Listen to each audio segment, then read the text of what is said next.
Everyone to take a seat and move in, grab a drink, last drinks, bring them in.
Okay, just keep moving through, grab a seat.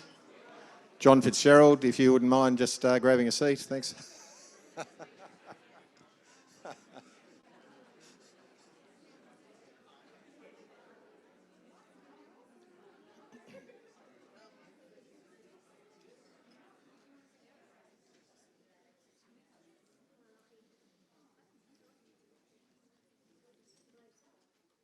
Okay, oh, everyone's got quiet quickly.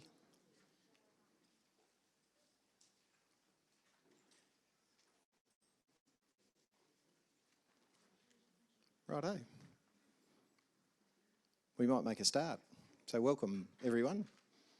Nice to have you all here on, well, it's been a wintry weather. It's pretty wintry today as well, but not quite as dreadful as the last couple of days, but nice to be inside and warm and here to listen to three pretty amazing organisations at 2022 Pitch Up. So thank you for being here and attending and giving up your time this evening.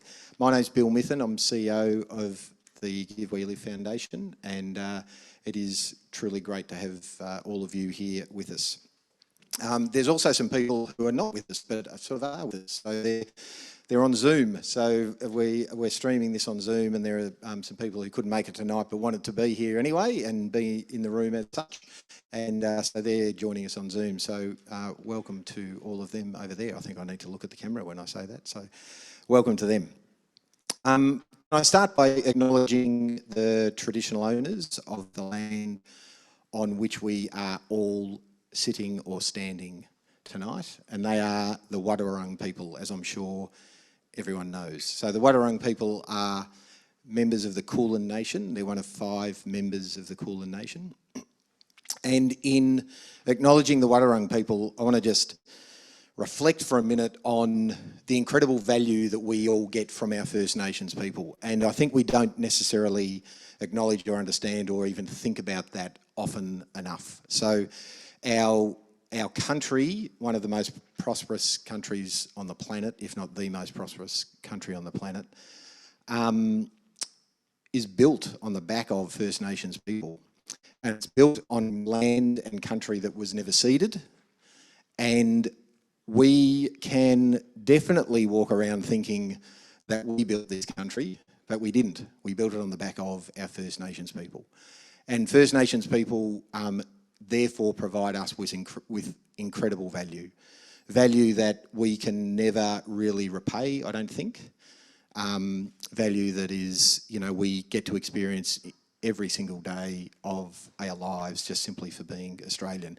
And for the Wadawurrung people, we get, all of us get even greater value, right? So, because we get to live here on their country, which is probably some of the best country in the nation. So I want to pay our respects to all elders past, present and emerging. And in doing that, thank the Wadawurrung people for their continued custodianship of the land and the waters on which we live and work and play. And thank them for their goodwill and their spirit of goodwill, particularly in this week, which is of course Reconciliation Week. And we're coming to the end of Reconciliation Week, and it strikes me that it's an extraordinary thing in some ways that we think about reconciliation, or we talk about reconciliation, and we're asking a group of people to reconcile with us, and I'm not sure they have anything really to reconcile whatsoever. So we're asking them to enter into some sort of process that is really not their doing. So tomorrow we will, as a foundation, I'm really proud to announce we will be changing our rules of incorporation and our constitution at our AGM, which will be in November sometime.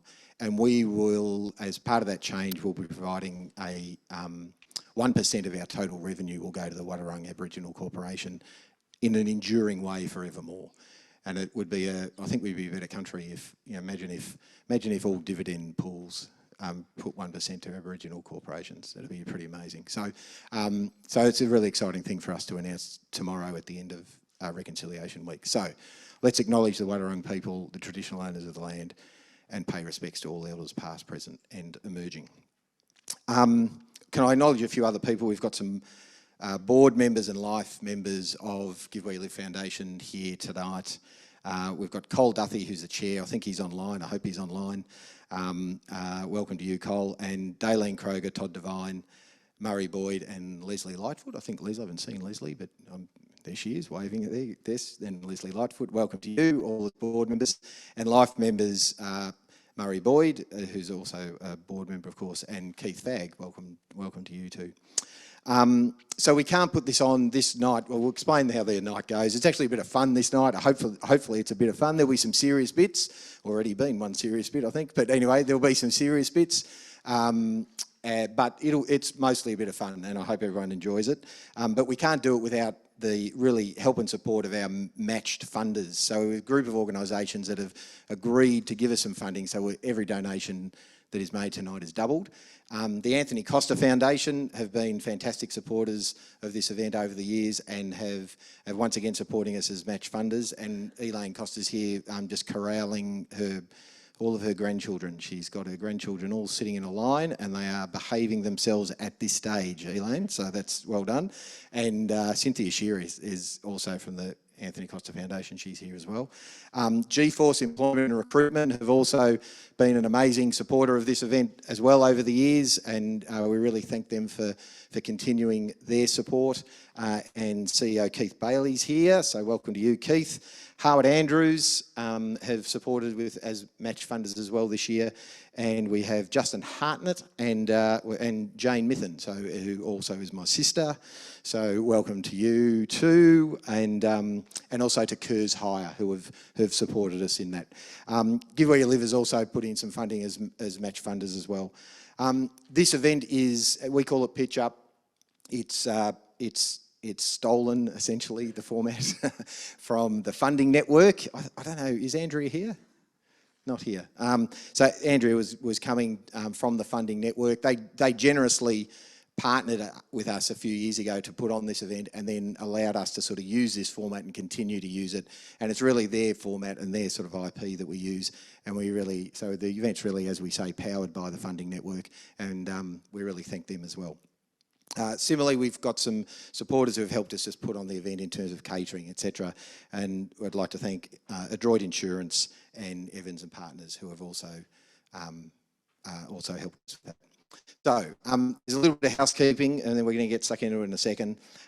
So we've got Lauren taking some photos, as you can see, there she is, Lauren Cormack. So she's taking some photos. If you don't want your photo taken, or you've had your photo taken, you prefer it wasn't taken, just let her know, because we will use some of those photos in fairly public circumstances. We're also, of course, filming, so the cameras are on. So again, if you're feeling uncomfortable about that, stay out of the camera, and we'll make sure that just get in contact with us.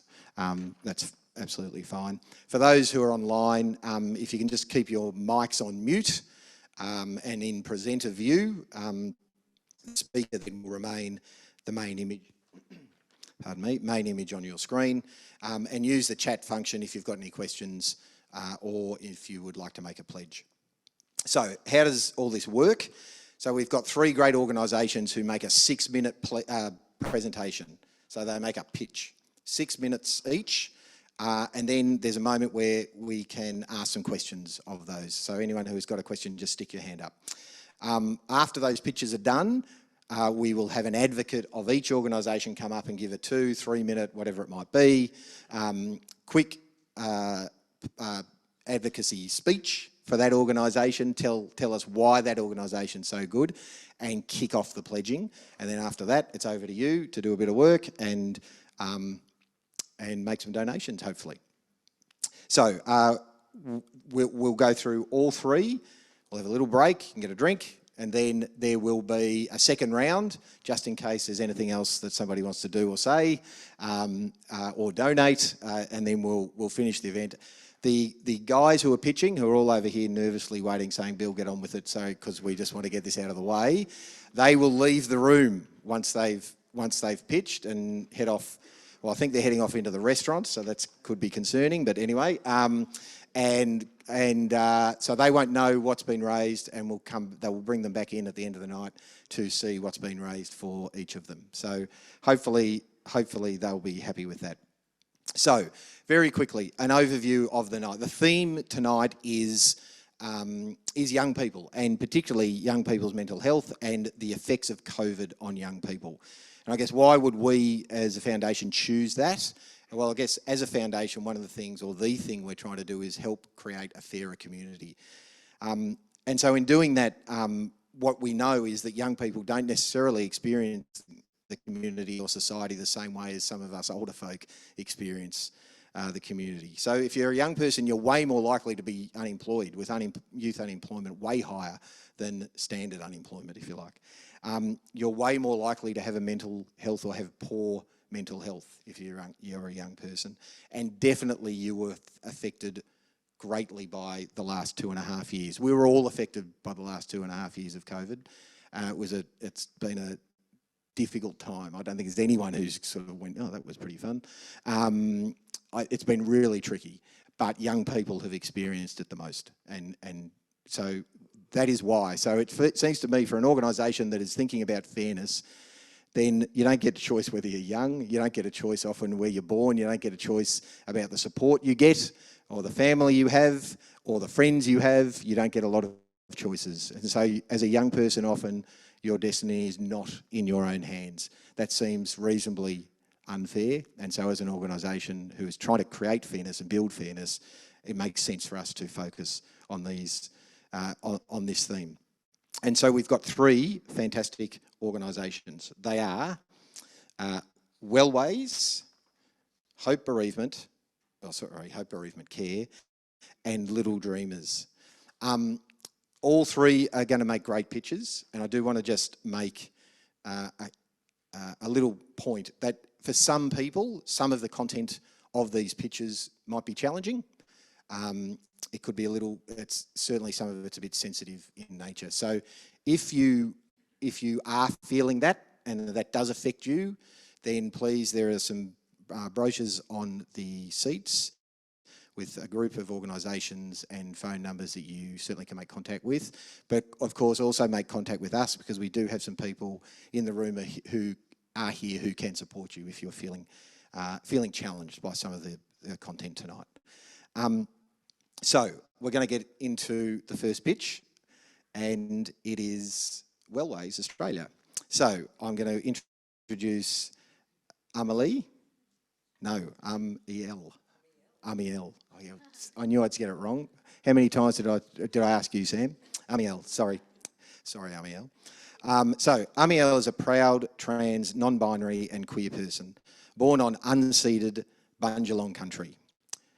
Now, I looked up Bundjalung country, and Bundjalung country has been experiencing extreme trauma at the moment in recent times.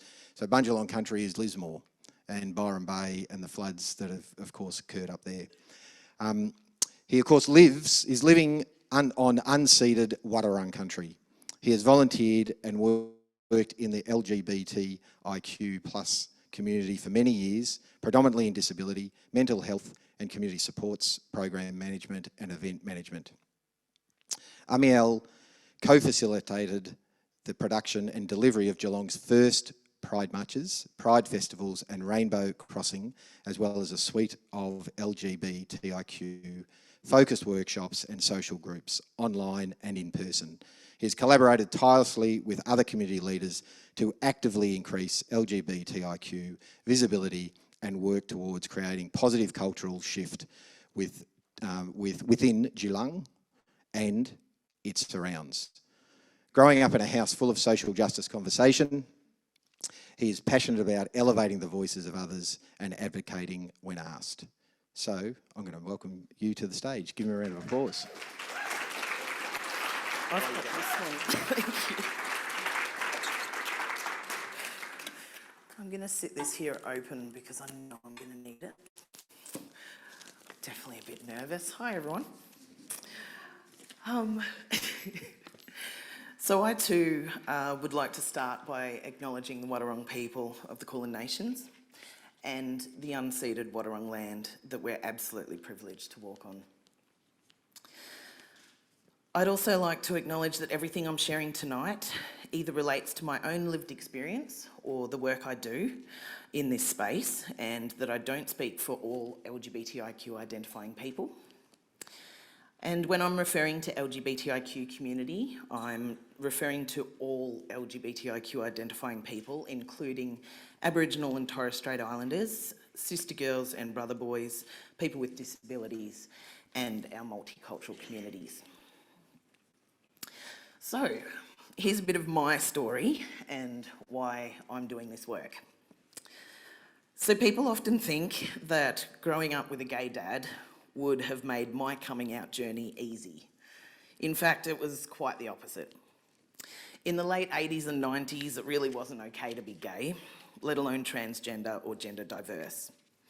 And my experience of queerness was through my dad, our family, and friends. What I experienced was family breakup, blame and hatred. I saw arguments with my mum in tears. I saw my dad staying in one of the last mental illness institutes in Australia. I saw family and friends dying from HIV and drug overdose. I saw depression, suicidal ideation, and members of a small town instigate violence against my family. So why on earth would I think that being gay or transgender was something okay for me to be? In my eyes, it only caused pain and sometimes even death. So I spent about 25 years of my life not wanting to exist. I lived daily with suicidal ideation.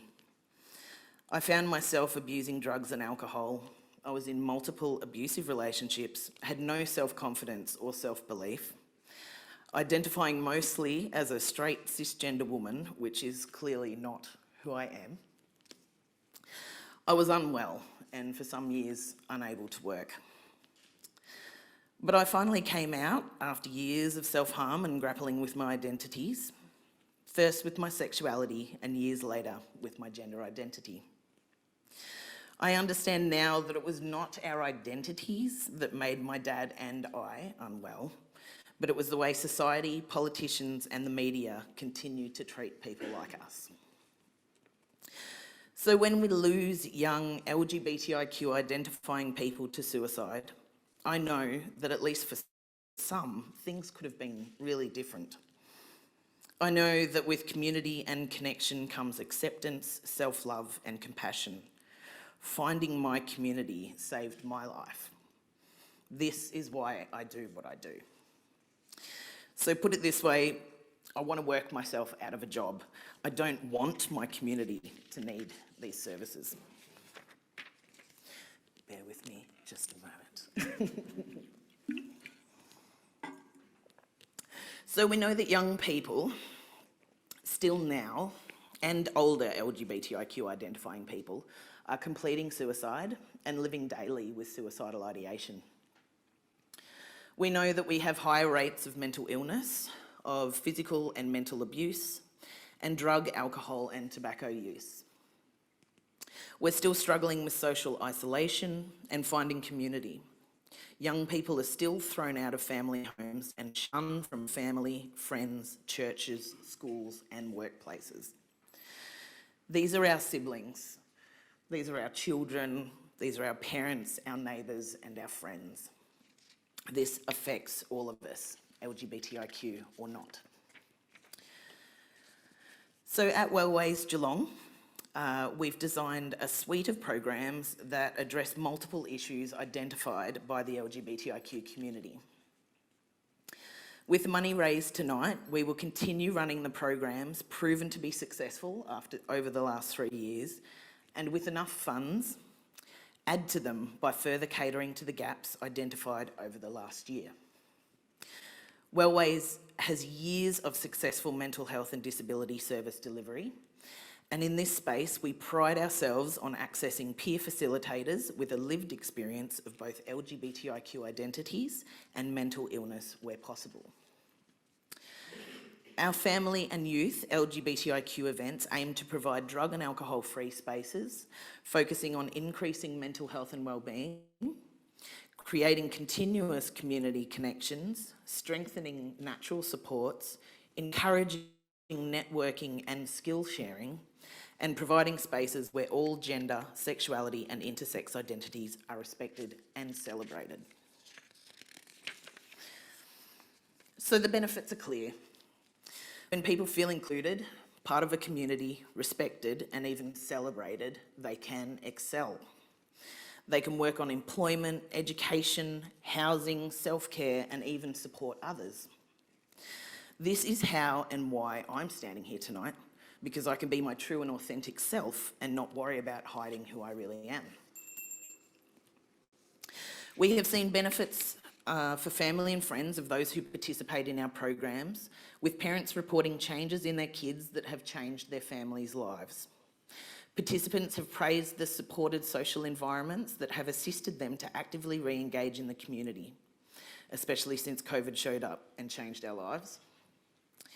Others stated that the events they attended were the first time they displayed their true pronouns. These are the things that change lives. We see on every program or event evaluation an increase in social and emotional wellbeing and a decrease in social isolation. And with the generous donations tonight, we will also see benefits to the local economy.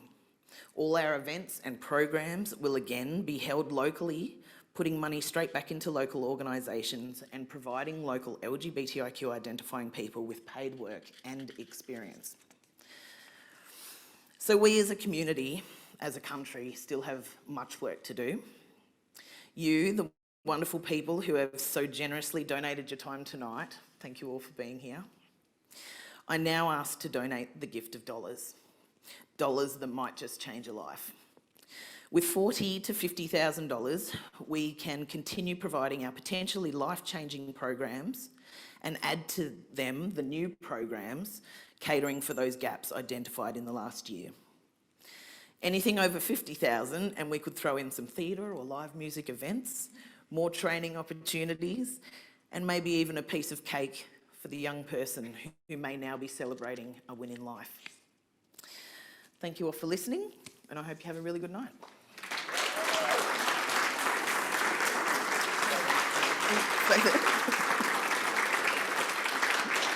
Well done. So, sorry, you were going to sneak off, but you've got to answer questions. So there might be some questions. So has anyone got a question? Excellent, Ree. What's your question? What do you mean by programs focusing on skill sharing? Good question. Did everyone hear that question? The question was, what do you mean by programs focusing on skill sharing? So skill sharing, I think when I first wanted to do the Pride Shed, which is one of our programs, the idea was that we would really focus on sharing the skills that some LGBTIQ people may no longer use. So as we're socialised, as we grow up, especially older trans people, sort of like myself, I'm 40 now, I'm given skills that I don't really need. So I'm actually really good at hair and makeup and styling. But I don't really do hair and makeup anymore. But I've shared those skills with a trans female friend of mine who's a mechanic and a farmer and has been able to teach me a bit about a car and a bit about, what plants to plant where. So a little bit of skill sharing in that way. But also just, I think generally we're socialised in a really sort of gendered way. And I think it's really fun to sort of share those knowledges within the LGBTIQ community and kind of stick it a bit to the gender stereotypes. Any other questions? There's one. What do you mean by the The gaps in the program. What we identified, I guess, over the last 3 years-ish, was multiple things actually. One of them being that we just don't have enough really in the whole of Geelong for trans and gender diverse identifying people. Sometimes we and they are really needing specific spaces. There's a lot of stuff that we need to talk about that's a little bit separate to the lesbian, gay, bi sort of identities. So things like hormones and that sort of stuff really need sort of a separate space to chat. We've also, and that's all organisations throughout Geelong have actually really reported that these services are needed. We've seen a massive increase in trans identifying people coming through the door. And again, that's all organisations that I work with really closely, a really huge increase, which is fantastic because people are coming out and being able to be themselves, but we're just not able to provide the services. So again, yeah, I'd really like to actually start a trans and gender diverse specific program at Wellways. One of the things we could do if we get enough money. There's another one. All the kids, all you adults, come on. Here we go. What do you do to support people who need help from Wellways? Yeah, we do it in multiple ways. The first thing that we actually do is just have a yarn, sit down and have a chat with someone and learn about what it is they want and need. It's really about making sure we're listening to them and what a good life looks like for them, rather than just sort of putting our programs on them and telling them what a good life is. So we have multiple programs. Most people sort of fit somewhere into one of those programs. And they can work individually, one-on-one with peer workers. They can join group spaces where you can feel really connected in a group space. There's social spaces. And we have NDIS supports and stuff as well. So there's many, many ways that we can support people. Yeah. Okay, thank you. Let's give a round of applause to Amiel Penny. Amiel, that was fantastic, a great pitch and really brave, I reckon. So congratulations, well done. Okay, that's great. Our next organisation is Hope Bereavement Care, and we have Sue Eddy, who I think is going to be accompanied by Sally for a minute or two to start. I'll just introduce Sue to start with. Sue Eddy has worked in the Geelong region in bereavement, grief and trauma recovery for almost 40 years. Her first decade was spent as a paediatric nurse, the second decade as a mental health nurse, the third as a family therapist. You're giving away your age here, Sue. And in the last decade, I hope it's not the last decade, she has blended these 3 fields into her role at Hope Bereavement in the Kids Grieve 2 program. She's a passionate advocate and direct caregiver to families, and in particular young people, at what is often the most profound time of their lives.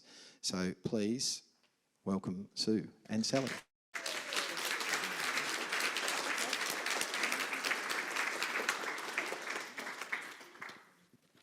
So Hope just want to acknowledge the traditional owners on the land in which we're meeting today, the Wadawong people of the Kulin Nation. And I guess in this week, Reconciliation Week, when we're reflecting on some of the things that Aboriginal and Torres Strait Islander people have been through, we want to just recognise the overrepresentation in the work that we do in baby and child loss, in death rates, early death rates, and particularly in the suicide space.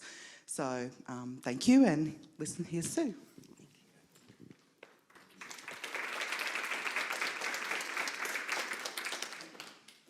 Thank you.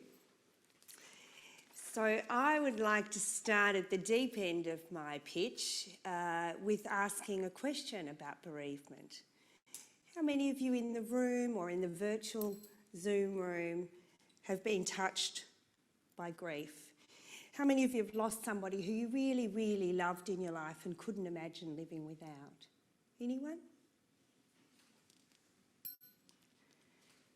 Thank you. You will be all too familiar then with the grief process. That process where your heart is churning, your gut is churning, You feel like you've got heartbreak and your mind is numb. And it's really the flip side of love. For me, I grew up in an era back in the 60s, and yeah, I've given away my age twice now, on a farm in a culture of many generations of stoic Scottish ancestors. And emotions in these families were not a priority. They were often suppressed or disregarded. Children were, in a way, to be seen but not heard. And a common response to crying and being upset was, if you keep that up, if you're too upset and you cry too much, I'll give you something to really cry about.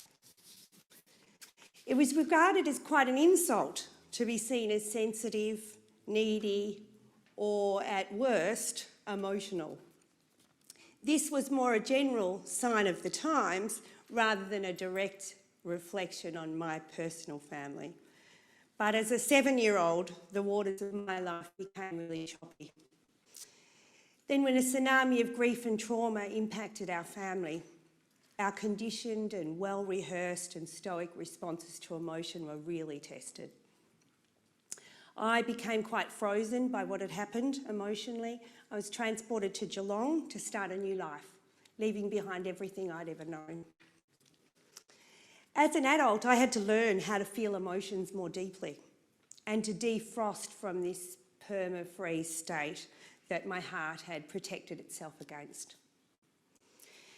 This has been an important journey for me because I realised that if we freeze out terror, sadness, anger and pain, we also freeze out the good stuff, you know, the joy, the peace, the creativity, our passion and zest for life.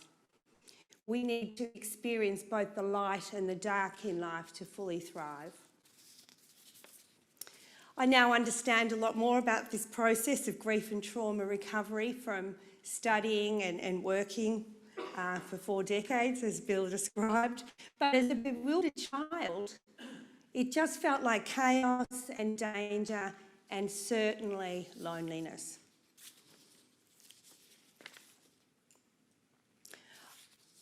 Today, I'm here representing the amazing team at Hope Bereavement, whose mission is that no one should ever walk alone in their grief.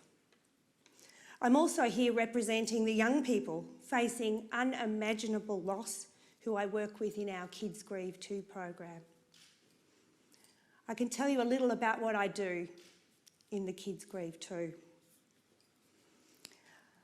I can tell you a bit about walking into a room to talk to a group of young people who have just lost their 16-year-old friend to suicide and the thick fog of grief that surrounds them in the room. I can tell you about sitting with a group of children at a primary school trying to make sense of their first Christmas without their loved parent. I can tell you about facilitating an extraordinary interaction between a mother and a son who hadn't yet talked about their shared pain, about losing both a husband and a dad. I can tell you what it's like to sit with a group of parents desperate to know how to support their children through the recent sudden and traumatic death of their friend, all while holding their own grief, pain and fear. I can tell you also about how we could hear a pin drop when a young man recently was the guest speaker at one of our fundraising events, and he bravely stood out here and shared his personal story of losing his beloved cousin to suicide to a room full of business people. He talked about the support he received from Hope over the previous 12 months, and in his words, said, "We probably saved his life." I would like to backtrack and describe how I came to meet this amazing young man, Josh. He had been referred to the Kids Grieve 2 program by his mum because she was really worried about his well-being. He'd been thriving and he was in the prime of his life, that really great time with the wild freedom between finishing high school but starting uni. He enjoyed an active social life, sporting life and his part-time job. COVID then hit, lockdowns commenced, and I'm sure we can all remember what that was like when the world seemed to tip on its axis and how destabilising and impactful this was. Josh's world then collapsed when his family was slammed with the news that Josh's cousin Ben had died by suicide. Josh recalls that moment of receiving the phone call from his uncle and how that moment in time will forever be imprinted on his mind, his heart and his soul. By the time I met Josh, in his grief, he had bunkered down into his darkened room. He had withdrawn from all his usual supports, and he took to using alcohol and other drugs and playing videos to dull and hide his pain. It had become much easier to hide given the lockdowns and the ability to hide that this often afforded young people. What a privilege to be led into Josh's world and to have sat with him in his darkness and witness his gradual healing, to help his world slowly wrap around the gaping hole in his life that the loss of Ben had created. Although our relationship was predominantly virtual, it was nevertheless really profound. I could tell you many other stories like Josh, but I'll share instead some quotes from some young people themselves. They say thank you for sitting in the dark with them through their own thoughts of suicide. They ask me how to help their friends to do the same. They thank me for helping them find their bravery and their courage. They ask if it's their fault. They want to know if they could have done anything to prevent things from happening as they did. They want to know who they can talk to, if they are the only ones who feel like this. But the most important question they want to know is, will this ever feel any better? I feel honoured to help answer these questions as part of the Hope team. I've had associations with this amazing team since its inception back 37 years ago, when I was a young and really naive paediatric nurse and really ill-equipped in terms of how to help people, young people and their families following a death. I remember with such relief when this group of dedicated local professionals, headed by Bernie Jenner, devoted their time and energy into setting up a local service dedicated to ensuring families did not walk alone in their grief.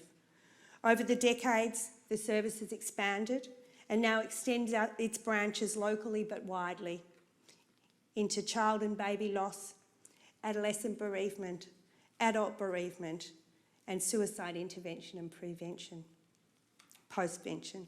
And Hope has never lost sight of its original focus, that a local service for local people delivered wherever and whenever is necessary and funded by local people like yourselves. To love is to experience loss. To love deeply is to feel that loss deeply. Death is a natural part of life, and grieving and healing are part of this process. When it comes to grief, we do have to feel it to heal it, and we have to share it to bear it. Your contributions tonight will allow us to share this message of hope. Thank you.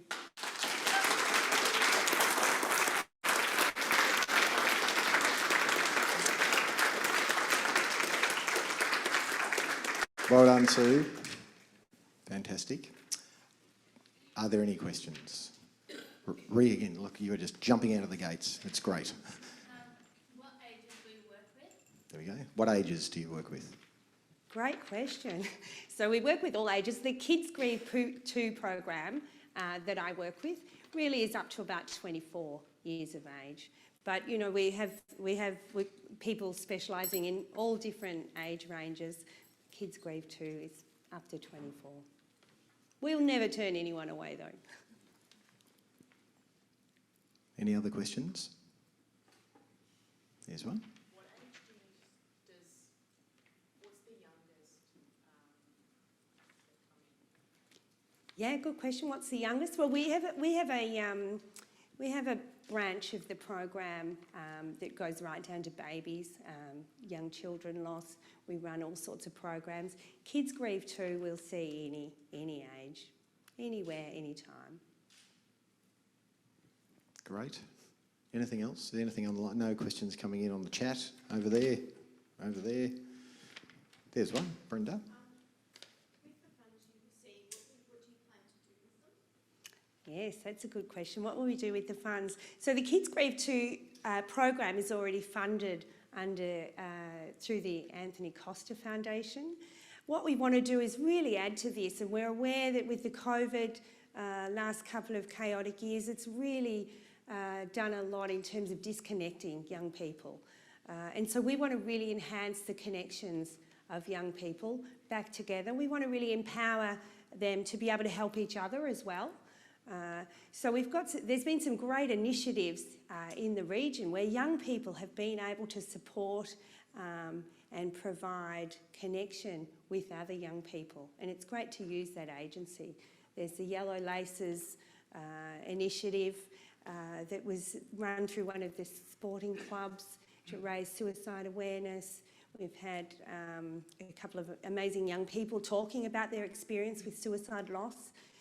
And one thing we're doing is really focusing on connecting young people and empowering them to have the really important conversation about suicide, to be able to have direct, honest, open conversations, because we know, and through personal experience, walking into the horror and the aftermath of suicide, often the silence is deafening.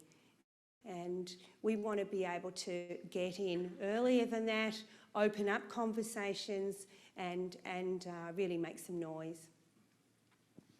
Okay, thank you, Sue. Thank you. Everyone, round of applause for Sue. Again, a great presentation, and again, equally as brave, I think.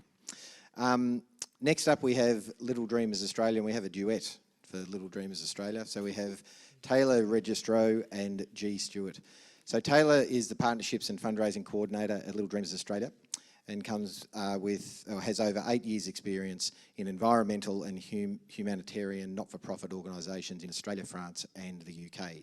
She has extensive knowledge and expertise in developing partnerships, managing and coordinating events and fundraising campaigns and grant writing. Taylor thrives working with others who share her positivity and love for life. And G is the Regional Victorian Partnerships and Program Lead for Little Dreamers Australia, and has more than 5 years of experience in the mental health sector. G designs and delivers programs across regional Victoria for young carers and loves contributing to supporting young people's mental health and wellbeing. G is passionate about helping others and loves working with a passionate and driven team. So please welcome G and Taylor.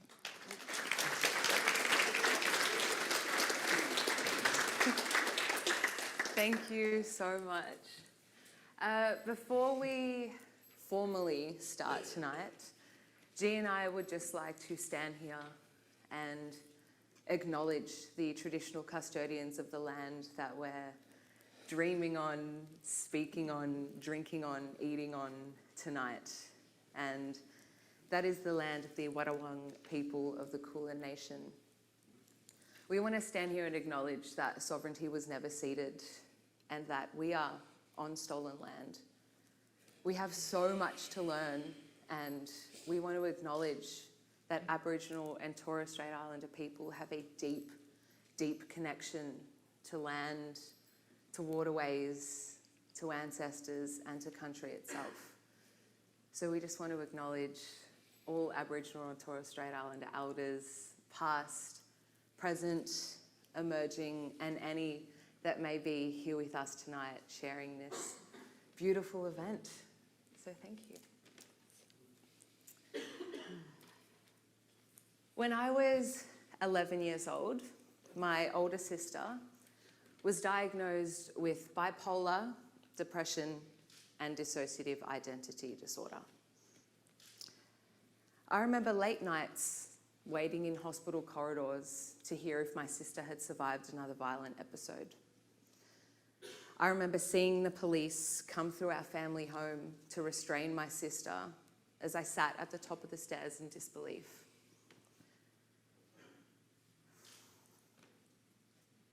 I remember watching my sister being wheeled into the back of an ambulance after I had failed to talk her out of another suicide attempt.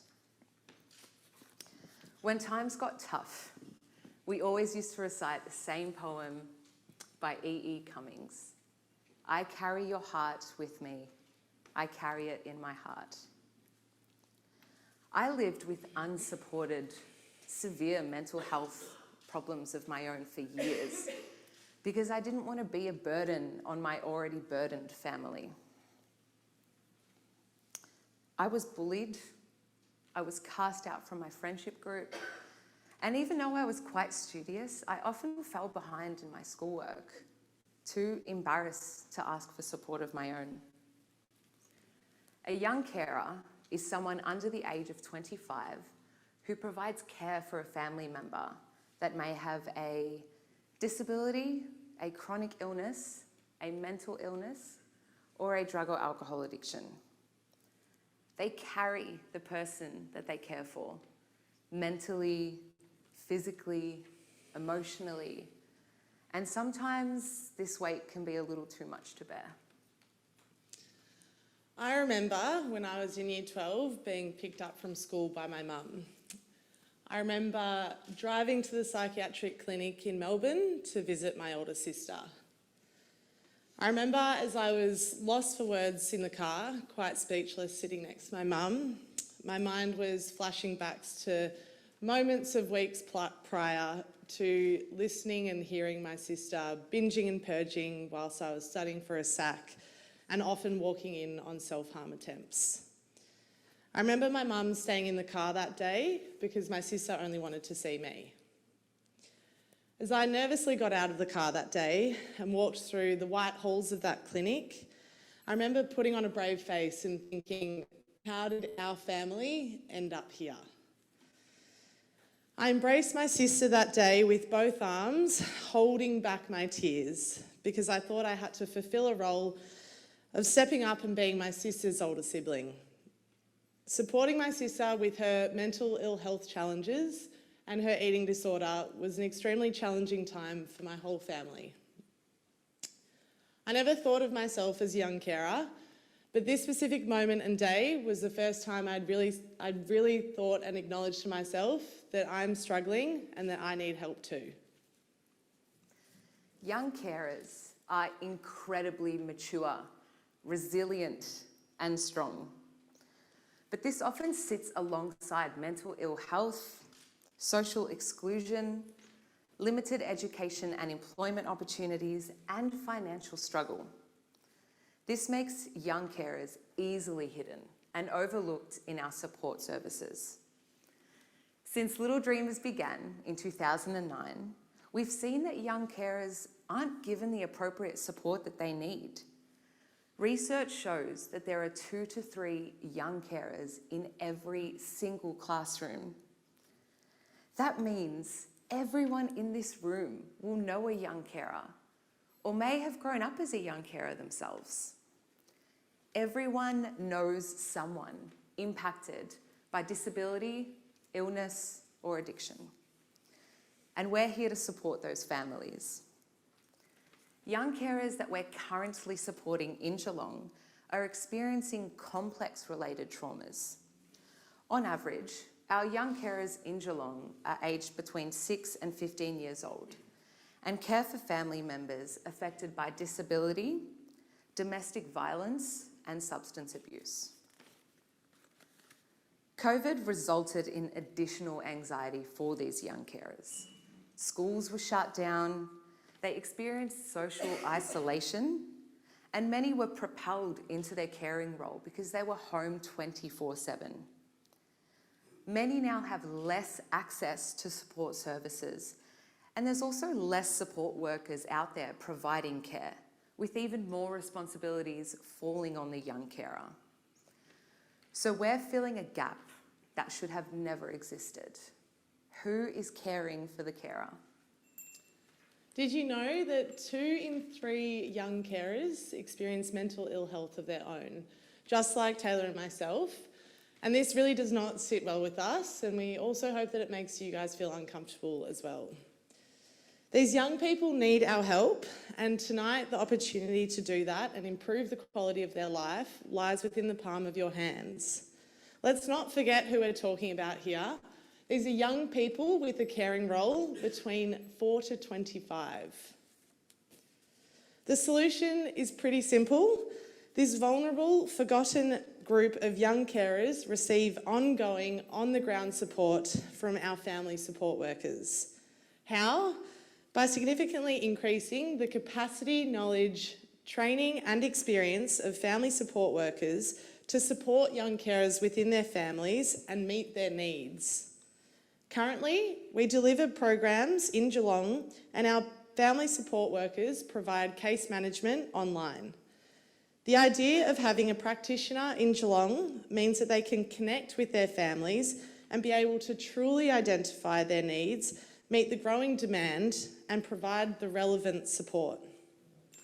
So since 2020, we've seen over a 500% increase in applications for support in regional and rural areas of Vic. We're looking to directly benefit over 60 young carers right here within the G21 region. With tailored, unique case management support from a family support worker, young carers will have access to opportunities that improve their quality of life. And when a young carer is adequately supported, there's a ripple effect throughout the entire community. They take the pressure off community services and systems, and they're more likely to finish high school. They live rich and full lives, and when they need help, they get it, inside their family and outside. Not only do we support young carers, but we empower them.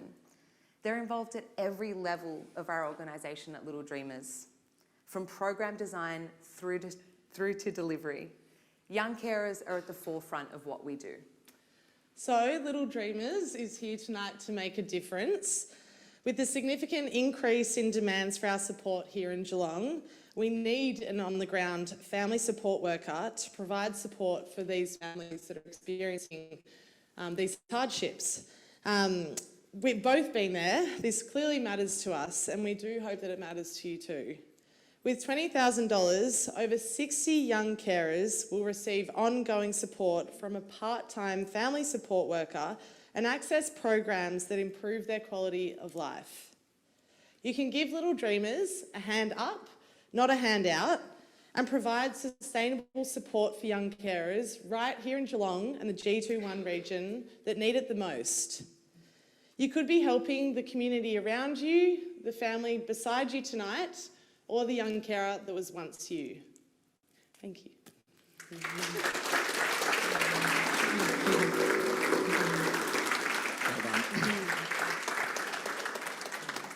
Well done, fantastic. Have we got any questions? Oh, the hands have gone up everywhere. Oh, go on, Lily. What do you do to support the young carers? Great question.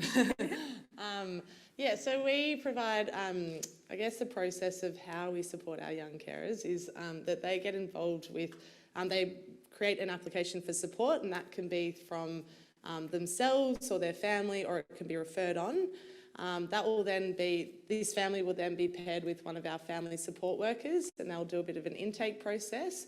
And then from there, based on their needs and interests, they'll get involved with one of 11 of our direct support programs, and that can either be online or in person.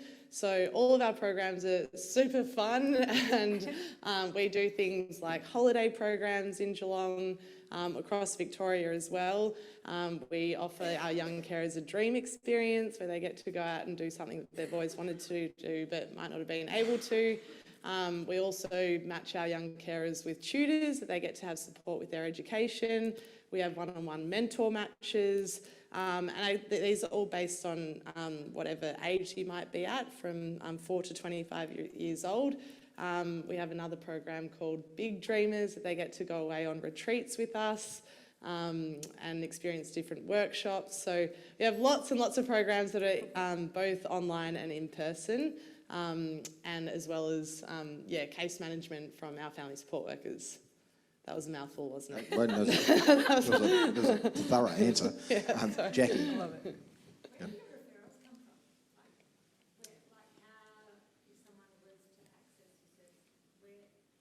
How do you find a carer, a young carer? Yes, a lot of that is through outreach, and I guess coming into Geelong as well, we do work with a lot of different organisations. So anyone can make a referral to us. That can be a GP, an organisation, Allied health professionals. allied health professionals. the young person themselves, a friend, and that's just a matter of calling up the organisation, then making an online app for support. Yeah. Marie, I think you had a go on. What's the eligibility requirements to receive support from Little Dreamers? So we, define a young carer as, someone who provides or intends to provide care for a family member. We try not to box it in too much because we really believe that any level of support is providing care. Whether that's helping out at home with cleaning, cooking, or whether that's, doing something a little bit more serious like handling the family budgets or attending GP appointments. So really we have a continuum of care, and anyone who provides that level of care we consider as a young carer, and we open our doors to anyone that provides any level of care within their family. I would like to add as well, I guess at the end of the day as well, all of our programs are about celebrating and recognising siblings and the young carer within that family, and making sure that they also have a good time within Little Dreamers as well. Great, thank you. Please give a round of applause to Taylor and G. There you go. Okay, so 3 fantastic pictures, I think, from Amiel, Sue, Taylor and G. And can I thank all of you, I was going to say all 3 of you, but there's in fact 4 of you, because there was clearly a little bit of yourselves in each and every one of those presentations, and that is a hard thing to do in front of a group of people who you don't know. To get up and be a little bit vulnerable, in fact quite vulnerable, is pretty special. So we're privileged to have been a part of that, and we'd like to thank you, and now we're going to boot you out. So off you go. Exit stage left. There we go, give them a clap.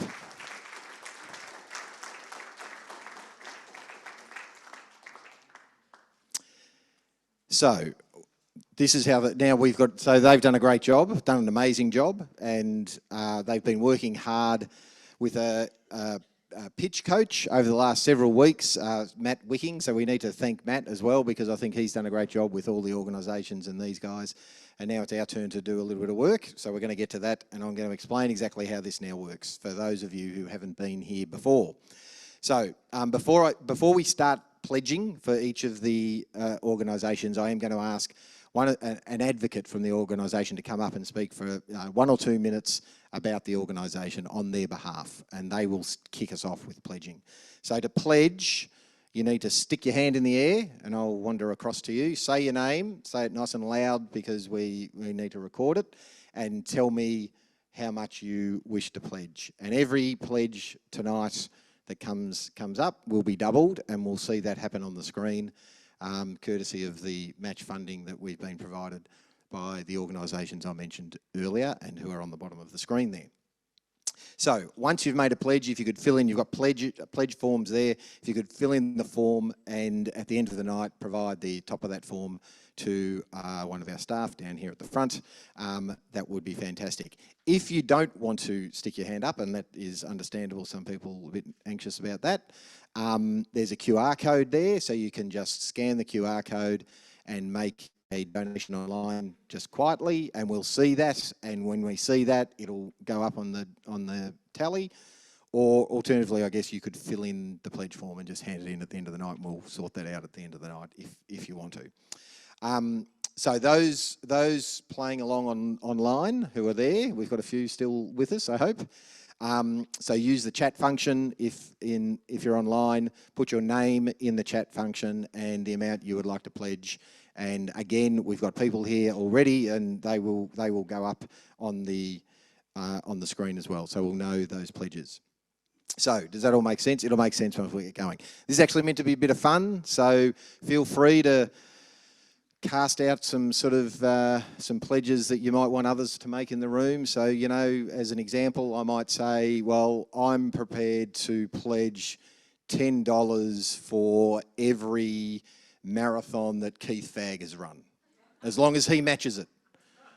Now, of course, I wouldn't do that because Keith has run about 4,000 marathons and I would be in trouble when I got home and broke. But so feel free to do that. Put out a challenge to someone. Do some matching on the night. We can do all that. It'll make sense as we get along, but it is meant to be a bit of fun, and hopefully we can raise some money as well along the way. So I'm going to invite the first advocate, who is Kate Higgins, to talk to us about Wellways. Kate is a local to Torquay and has worked in the mental health and disability sector for 15 years. She's previously a regional manager at Wellways Australia and has a background in law and social work. And she has particular passion to support the mental health of the LGBTIQ community through innovative peer-led services. So here's Kate. Thanks, Phil. Just want to acknowledge all the pitches tonight. I think that was absolutely fantastic. So just want to acknowledge everyone that pitched tonight. What a privilege to represent Wellways tonight and their pitch. I want you to picture this. You're at your desk as a manager of mental health and disability services under a pile of paperwork, budgets, emails, recruitment tasks, and you question, did we actually do anything that really made a difference today?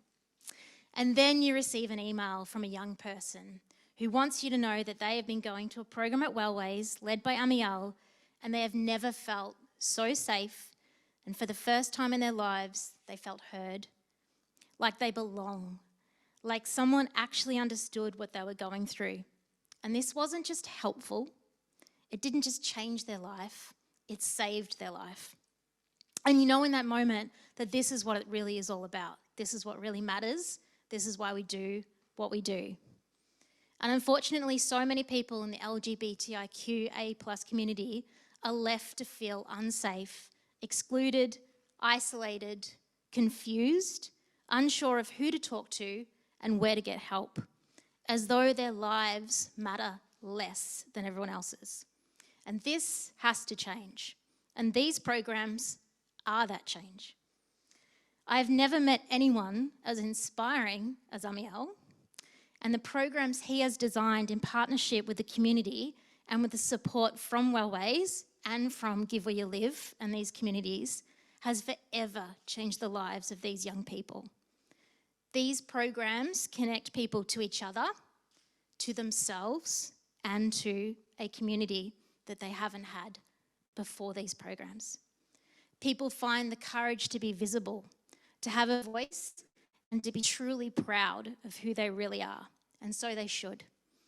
And just like tonight, where Give Where You Live matches your donations, for every person that this program supports and the people you help tonight by your donations, they go on to help others, and so on, and so on, and so on. And so with your donations, you are truly planting a seed of hope and a new future for these young people who deserve it. So to start off the pledge tonight, I'm happy to pledge $500 to get us going. Thanks, Bill. Thanks, Kate. There we go. Thank you, Kate. That's fantastic. So there we go. So you can see Kate's pledged $500. We therefore have $1,000 on the total, and it's now over to all of you. So who wants to make a pledge for Wellways Australia? It's like an auction, isn't it? Oh, here we go. So again, what's with the kids, you people? Come on, here we go. You got to say your name? Abigail Harris. And $300 from Abigail Harris. There you go, to Wellways. Thank you. That's very nice. We think your mum's in the audience, I think, is she? Oh, she's pointing over here. She might work for Give Where You Live. We might talk about Sophie later on. Most of you probably got a phone call from Sophie to actually come tonight, I suspect. So, very good. Who else? Who else is going to make a pledge for Wellways Australia? Here we go. So you just yell it out. Go. Okay, I'm Van Strange. I'm the Community Engagement Manager for Viva Energy, and we'd like to pledge $1,000. Thank you, Vanda. $1,000. There we go. Who else? We got. That's an amazing pledge. We're getting there. Who else? Anyone else got a pledge? Just stick your hand up. There we go. Go on. I'm Mary cabin and I'd like to pledge $200. $200 from Mary, thank you. That's amazing. Sophie, you've got something over there. We've got some online, maybe? Because my kids are blowing it. Yes, true. You're going to get... Stroke investing it in an important cause. So we've got some pledges online. So we have $25 for Wellways from Jenny Speed, and Polly Bennett is pledging $100. There we go. Polly and Jenny, $125. Thank you. Yes, Maxine. Thank you, Maxine. $100, another $100. So we're getting up to $4,500. Anyone else? Has anyone? We got another pledge? There we go. Go on, know this fella. Go on. $300. He's just saying that he don't even have to say his name. Murray. $300 from Murray. We know Murray. Thanks, Murray. What else? Oh, we got more, Sophie. Go on. We've got another one from Steph Gillies online, $50. Steph Gillies, thank you. $50 online. Anyone else? This side of the room's a little quiet over here. We've got. Yeah, there we go. Sorry. Go on. Thank you, Richard. Go on.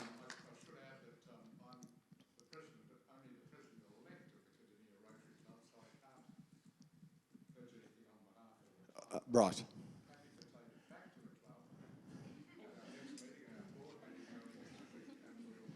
Well, so there we go. So which Rotary Club was it? Which Rotary? Right, so Cardinia are going to take it back to the board, but it's a once-only offer to double. You double tonight, or that's it. So if you want, president-elect, it could be the shortest presidency ever if you go back, but it'll be fine. Oh well, he won't. He'll back you up. He'll be fine. There you go. I think the board of Rotary will be fine if you're feeling brave. Anyone else? Who else has got? There's go. Go on. Oh, go on, Will. Will Devine, $100. Thank you. Well, we've got to keep going. Just yell it out. Max, was it? Max cost her $100, and Lucy cost her $100. Thank you very much. You're doing well, Elaine. Just managing those grandkids. They're going well. Yeah. Sophie, you've got another one. Yep, we've got 3 more donations. Before I go there, though, Richard and his beautiful wife, Pam, from Cardinia, what he didn't say was that they are amazing, award-winning tango dancers. Dancers, yes. Yes. Richard and Pam volunteered at the Surf Coast Trek, and they were there at Southside as we were all trudging along, getting to the end, and we get there and these two are tango dancing all over the place. It's amazing. Go on. So we've got $200 from Victoria, $50 from Tristan of Coulter Legal, and Nicholas has $200 as well. Fantastic. Thank you very much. Thank you very much. Here we go. We've got more. Vanda, you're going again. Oh, there we go. Oh, hang on. Hang on a second. Hang on. How much are you going to pledge? Who else is going to pledge $100 to see a tango dance? Murray, there's another 100. Is that another 100? That's 300. That's 400. Anyone else want to pledge 100 for a dance? 500. Hang on, we've got to get names, don't we? Whoops. We know who you are, I think. We've got who else put their hand up? There we go. Yell your name out. Gary Newton. Vanda. James. I think I'm missing one somewhere. Yes. Danny. Kaz. So what have we, now I've lost count. That's 500, I think, is it? Is there anyone else who wants to see a dance? So we've got 500. There's another one over here. What is it? Say, I didn't hear you, sorry. Paige. $100. So we're up to $600 for a dance. Is it $700 for a dance? I'll tell you what, I'll put in $100 for a dance. I'll put in $100 for a dance. Hang on, no, I'm not dancing for $100. No. That's a mistake. Okay, no, that'll be much more than 500 for me to dance. But okay, is there anyone else who wants to see a dance for $100? Okay, so Todd's in for 100 because I'm not going to dance. So there we go. So you put that down as well. All right. Keith's putting in 100 for another dance. There we go. All right. So what do we get to? Do we get to? Well, I think we've got about 800 to dance and 100 for me not to dance. 900 to dance and 100 as long as I don't dance. Okay, so can we get it to $1,000 for a dance? Is there anyone else who wants to put in 100? Or we've got, hang on, they've come from the clouds. Save yours. We'll go Gavin Heathcote for 100, and I'm coming back to Elaine and Jason in a minute. So we've got $1,000. Have you ever danced for $1,000 before? Actually, it's not $1,000, it's $2,000 because it goes up by it. Have you ever danced for $2,000 before? Oh, you might. I was hoping the answer was going to be no, but anyway, so if you haven't, that's great. Is this enough room for you? We need some. We sort of don't have any music. No. Maybe Todd might sing. Get the phone out. I don't know. We got some. Can you do music on Oh, I'll tell you what. I think it doesn't. It doesn't have to be a long one, but we're just going to have. We're just going to have a little. We're going to get some tango music. I don't quite understand what that equals, but we're going to have some tango music in a second. See, who knew you came along to do and then you get this sort of entertainment. Want to do it? You can do up here or down here. I don't want you to fall off there. There are some OH&S issues. All right, take that jacket off. This is going to get serious. Here we go. Here we go. Look out! I'm getting out of the way.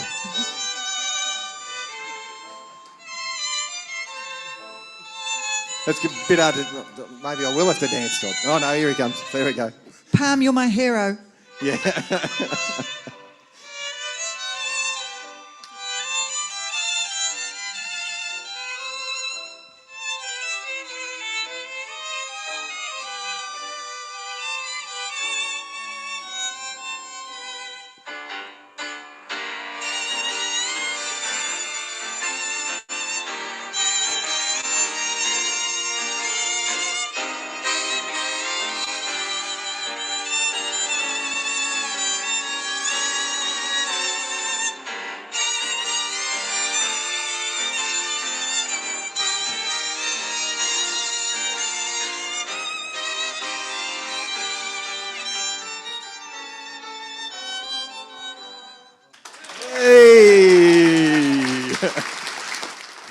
Hey!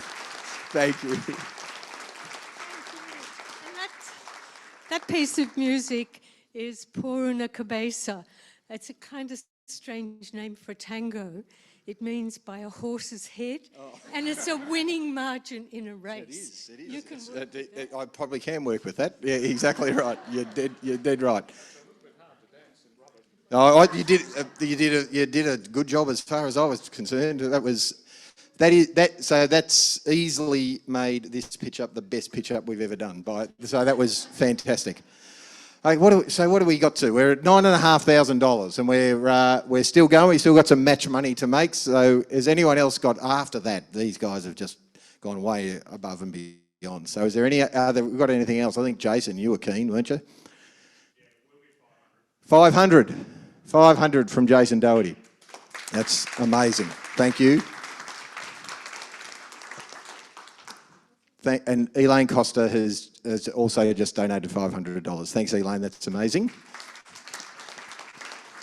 Have we got anything else? So we're up over 11. It'd be nice to squeak it up there a bit further. There we go. Yes, Sam? So we've got $200 coming online from JAG. 200 from JAG online. Thank you.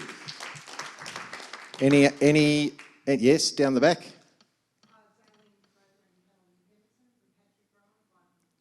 $500 from Patrick Rowan Associates. Thank you, Daleen. What else do we have? We got anything else? Could be a few more, come on. Do we have anything else over there online? Hang on.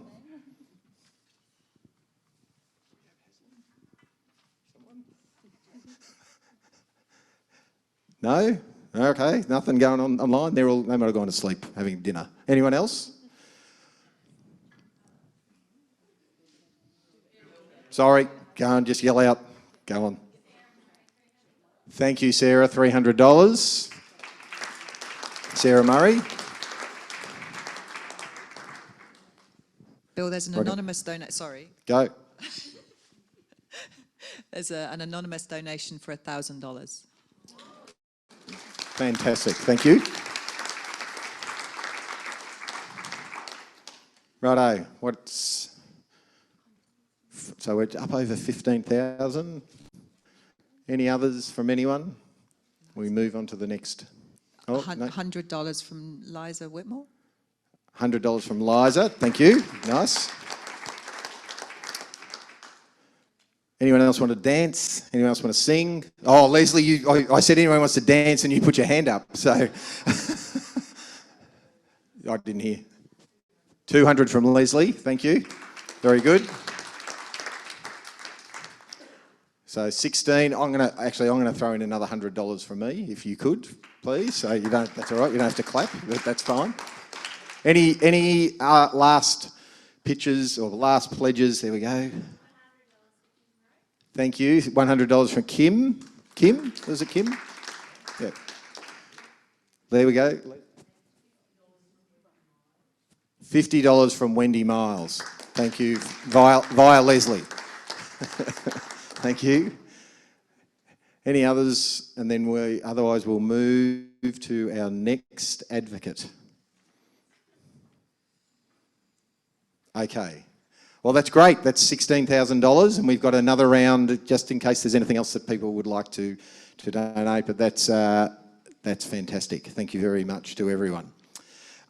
So our next advocate is Kim Edgar from Hope Bereavement, and Kim is a powerful advocate for mental health awareness and suicide prevention, and is a librarian and branch manager by profession. She's also an advocate ensuring that families bereaved by suicide are supported and heard, and has supported Hope by sharing her story, empathetically supporting those who are newly bereaved.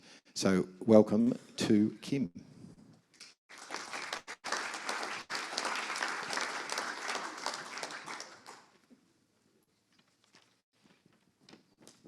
Thank you, everyone. Grieving the loss of a loved one can be a very isolating experience, particularly if this loss has been sudden or traumatic. And what many of those I've spoken to who share this kind of grief have found is that even when those around us tried to support us and understand how we were feeling, we still felt so very alone and isolated. And for those of our other young people in our families, it is heartbreaking to see them struggling with their grief as they are navigating their young years, working out who they are, or who they want to be, where they fit into the world, and what this will all look like without the person that they've lost. I lost my 17-year-old son Daniel to suicide 3.5 years ago. And in the early days of bereavement, and it still feels like early days, it is all you can do to get up, put one foot in front of the other, and just keep moving. I will be forever grateful to Hope Bereavement for the support that our family received.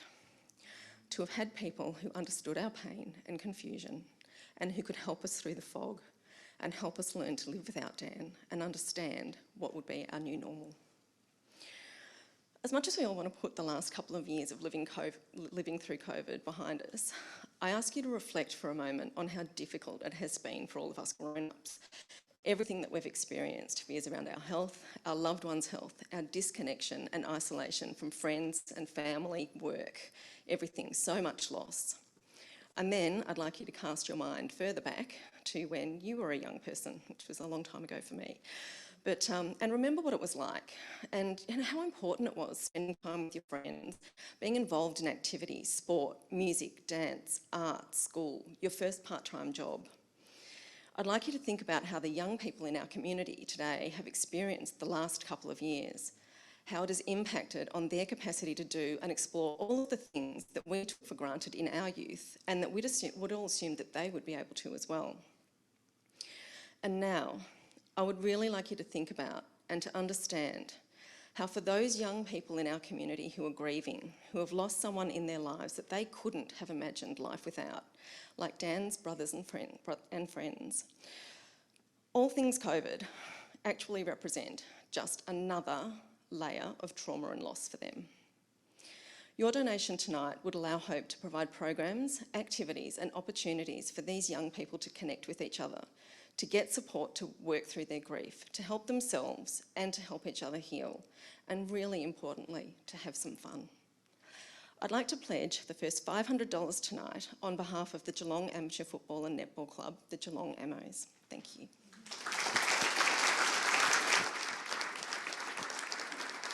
Thanks, Kim. Thank you. $500 on behalf of the MOs. That's fantastic. There we go. Maxine, $100. Thank you. We're away. Who else? Well done. Who else? Yes, over the back there. Andrew, $500. Thank you. Got one down the front here. Jessica Harris, $300. Spending your money again, Sophie. That's awesome. Zach Costa, $100. Thank you. Here we go. Kim Roach, is it? Rowe, sorry, $300. Thank you for Kim. Go on. Are you giving me signals? I don't know what you're doing. I was just politely trying to ask you to shut up. Oh. It'll be the first time you've done it politely. Go on. It didn't work very well. So we've kind of like we've got a donation from the amazing David Mortimer from Mortimer's Petroleum in Drysdale, but it's kind of an interesting one. But you're a genius, so I reckon you'll be able to do this. It's true. So he's pledged $1,000, but if that's matched, then there's another $4,000. Okay, righto. So let's just start with the first. So there's $1,000 on the table. A $1,000 donation, but it needs to be matched. So it doesn't have to be $1,000, but we might try and like the dance. We're going to try and get $1,000. So let's go, Murray. Murray, 1,000 straight up.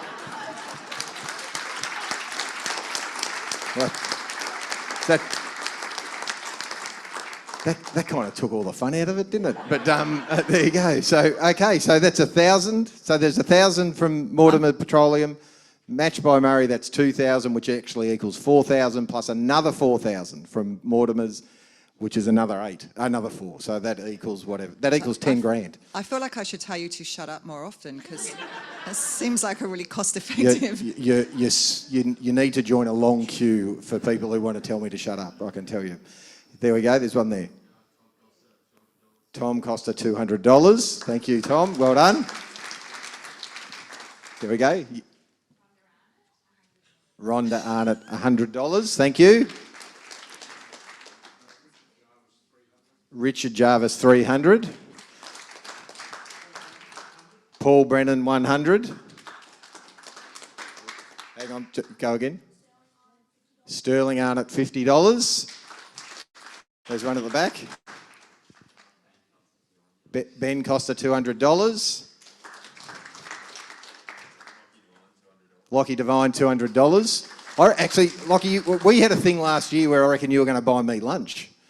And so can we just make sure we get that $200 because I haven't had lunch, I know that much. So anything over here, there we go.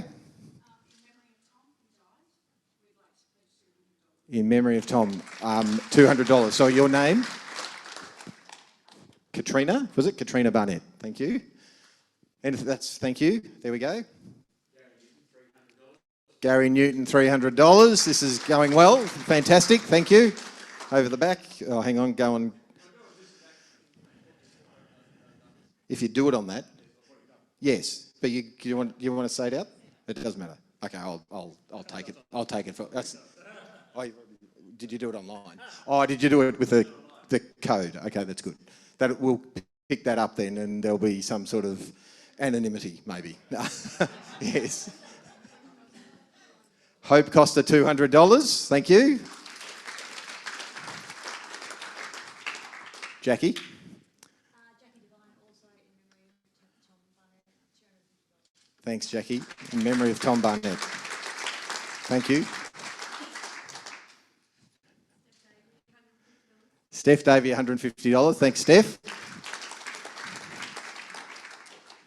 Go on. Simon Hicks, $300. Thank you. Sophie, $150. And Leslie, Leslie, $200. Thank you. And Leslie, another 50 for Wendy. Are you spending Wendy's money, or is it your money that you just don't? Okay, so we're not too sure. Okay, very good. Keith, 100 to Keith. Thank you, Keith Bailey, $100. Yes, thanks. I do.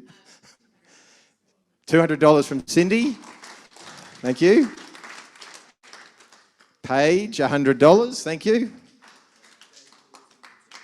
Daniel Fullerton, $250. Cam Quinton, $100. Jesus, they're coming thick and fast over here. Sarah Murray, $300. Thank you. 2. So Phil Anglin has just donated $2,000. So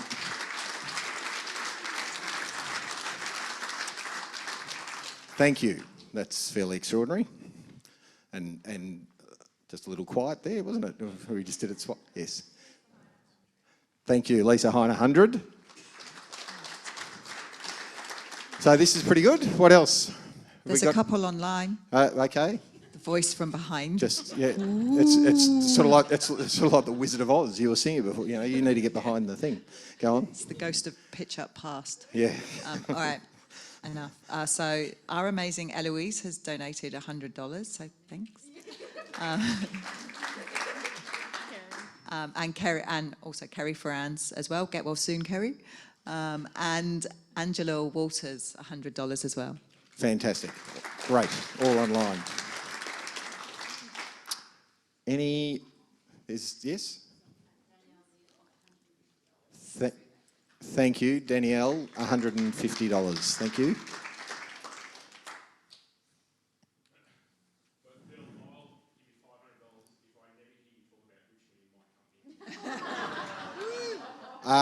So Jason's not giving $500. So that's, no, $500 to Jason, and we may never talk about Richmond again. Maybe we'll see how that goes. Yeah, maybe I'll talk. Yeah, I'll find something. Okay, there you go. See, so okay, in that case, Gavin's $100 if I talk about Richmond. So what we might do is the three of us will just get together a fair bit, and you can talk about Richmond, Gavin, and then I'm not doing it. So bad luck, Jason. Yeah, excellent. Are there any other Richmond supporters who might like to? $50 from James. Thank you. And Zoe Waters has donated, just so I get this amount right, how much is it? $500. Thanks. Zoe Waters, $500. Thank you. Thank you. This is a great total. A great total. Here we go. Over here. Sorry. Thank you. Another, and sorry, yeah, okay, another $200. Thank you.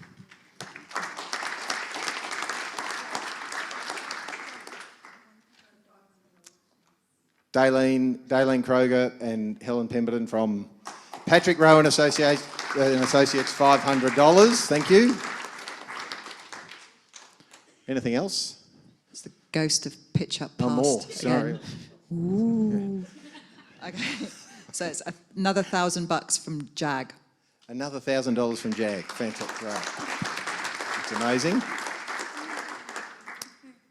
Is there anything else? No? Well, that's an amazing total. Congratulations, everyone. That's awesome. Thank you.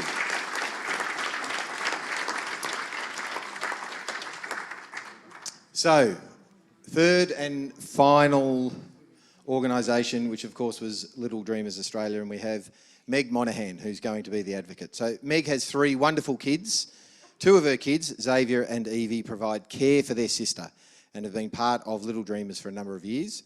They've been involved in Little Dreamers holiday programs, dream experiences, Hour of Power programs, and have even helped with advocating to politicians for young carers. So this will be a breeze if you've been advocating to politicians. So please welcome, well, I think it'll still be a breeze. Welcome, Meg.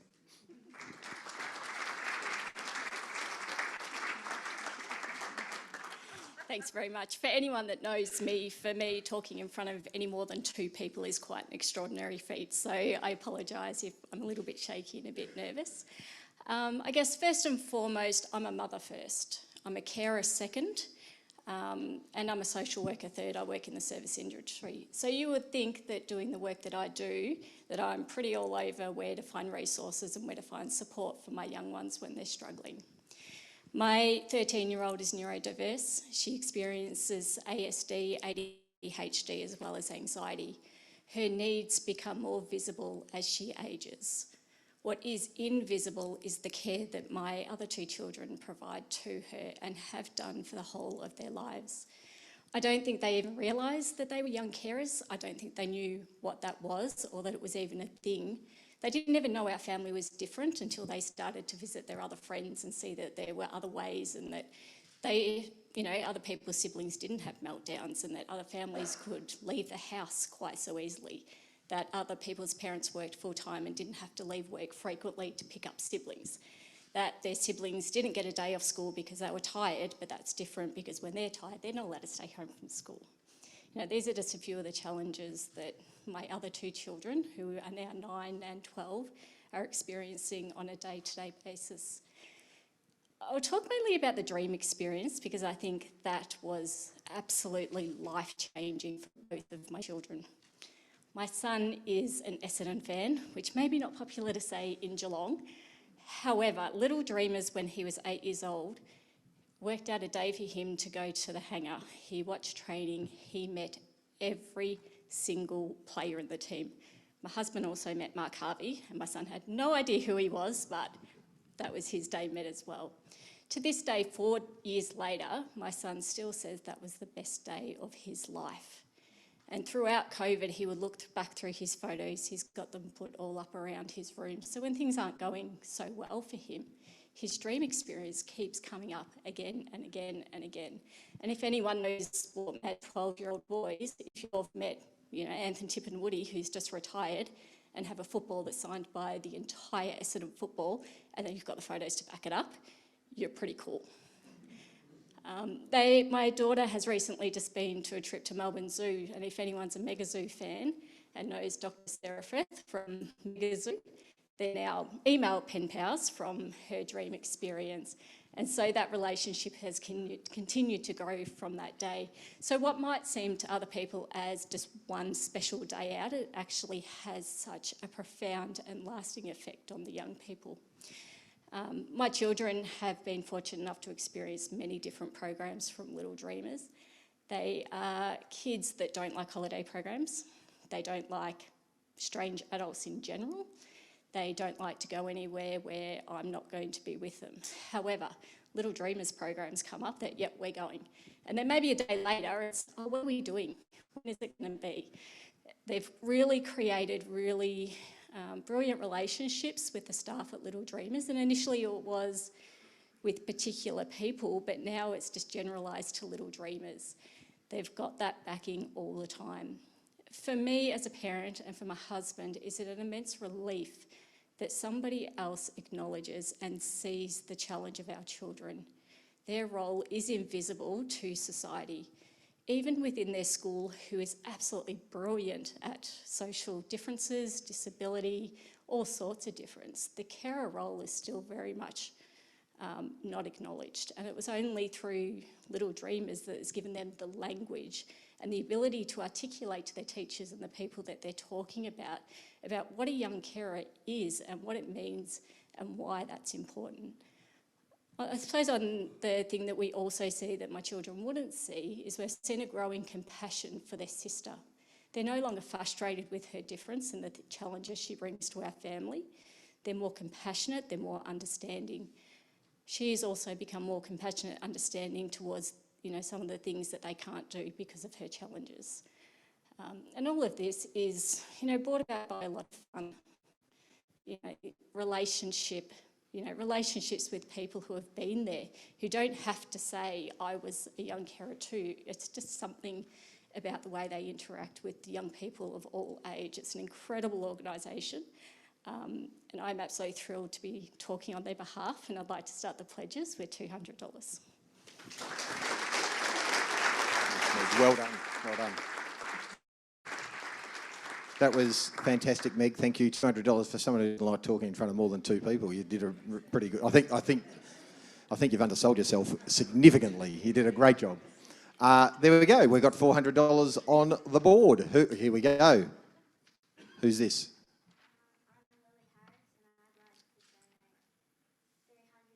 Lily Harris, $300. Just, Lily, come up here for a second.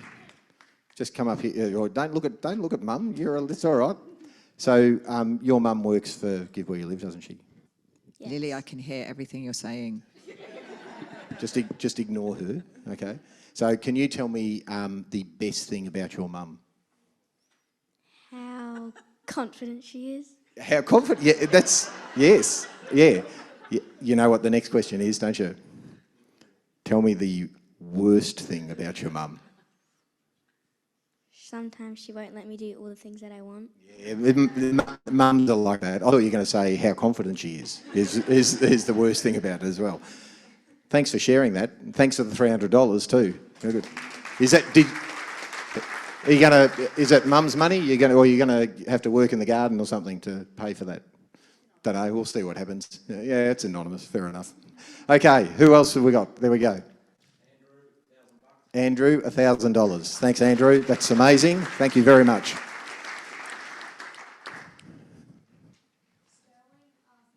Sterling, $50. Thanks, Sterling. Good on you. Well done. Kim, $100. Thank you. Hugo, $100. Thank you. Keep going. Max, another $100. Thanks. Oh, the hands everywhere. Hang on, go on. Zach, $100. Gary, $100. Lisa Hine, $200. And over there, Maxine, I think it is. Another 100 from Maxine. Did we get all those? Brad Speedy on the spreadsheet over there. We've got some here. Leonie, $200. Thank you. Richard, $400. Paul, $100.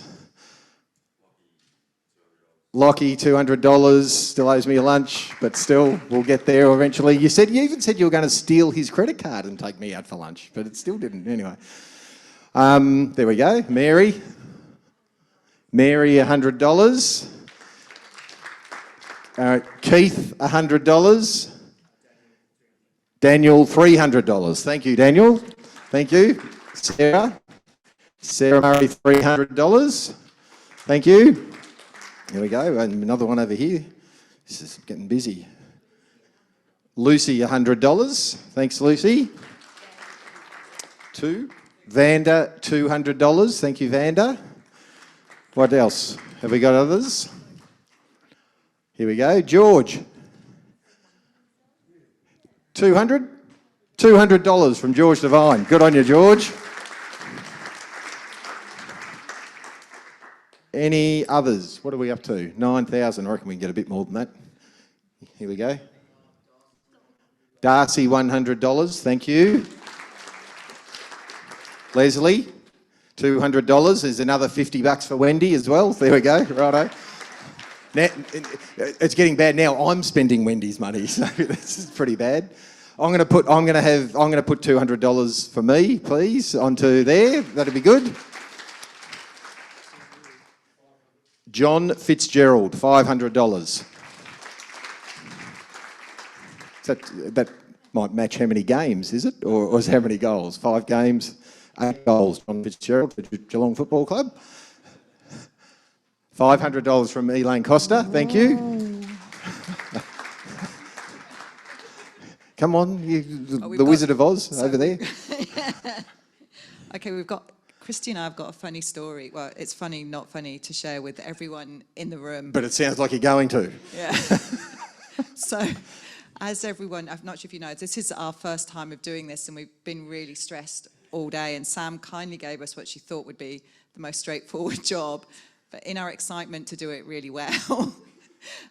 So we're going to donate, but initially when we said some contributions for Wellways, it was actually Little Dreamers.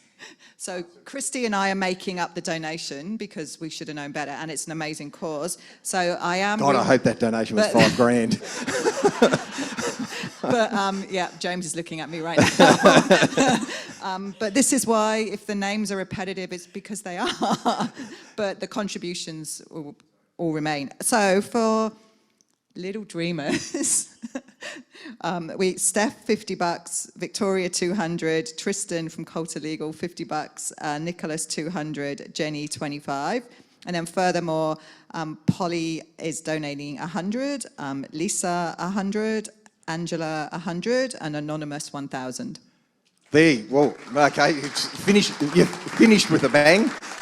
Okay, that's excellent. How are you going there, Eloise? You're writing these all down, and I'll donate $100 if I get Brad's job next year. okay, there you go. $100 to Eloise wants Brad's job because she's writing everyone's names down and going at 100 miles an hour. So, thanks, Eloise. That's nice of you.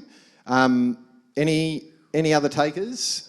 What else do we have for Little Dreamers? Murray. 1,000 if the room matches it. Buddy Murray, righto, you're making me work. Okay, so we've got to get $1,000. Here we go. Rhonda, 100. Will, 100. We're up to 200. We've got to get 800 more. Is there any? Yep. Brendan, 100. We're 300. 500 from Phil Anglin. That helps. So that's up to 800, I think. 200 from Jackie Devine, that's I think 1,000, and that's matched. So we get 2,000 all up, and then that goes to 4,000. Awesome. Thank you, everyone. That's awesome. Thanks, Murray. Any other takers? We've got up over 20,000, which is pretty cool. Rihanna.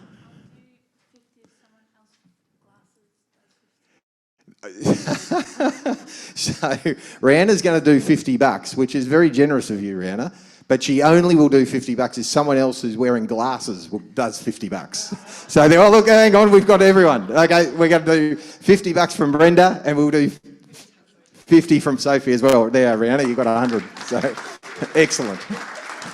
Excellent. There we go. This is how silly it gets. Daleen. Oh, you got glasses? You could have done the last one. But 500 from Patrick Rowan Associates again. So thank you. Thanks, Daleen. 21, that's pretty good. Is there? Yes, there we go. 200, Nicole. 200 from Nicole, thank you. Any more takers? I'll give you 500 if I can talk about Richmond. No, go on. No. I heard that. Okay, so so the answer is yes, except. Well, so it's my wife's birthday tomorrow. and I have got the day off to spend the day with her. So I think, I mean, you're welcome to come to lunch with me and my wife. It's probably the last lunch I'll have with my wife if that happens, but anyway. Lunch Monday with photo evidence for $500. All right, that's in. Somehow I think that's going to cost you where you live more than $500. But anyway, okay. That's in. Well done. Lunch, yeah, not at McDonald's. That's right. That's right. We don't know. We might be. It could be a picnic. Anything else? Any other little challenges out there that people want to throw out? Okay. We're going to take a quick break. So if you want to stand up, stretch your legs, and I think there are some drinks. Yes, some drinks out there. Grab a drink. Come back though, because we've still got to do the reveal, and we'll do one last effort to see if there's any further money that people want to donate. So just 5 minutes, and then come back in. Thanks, everyone.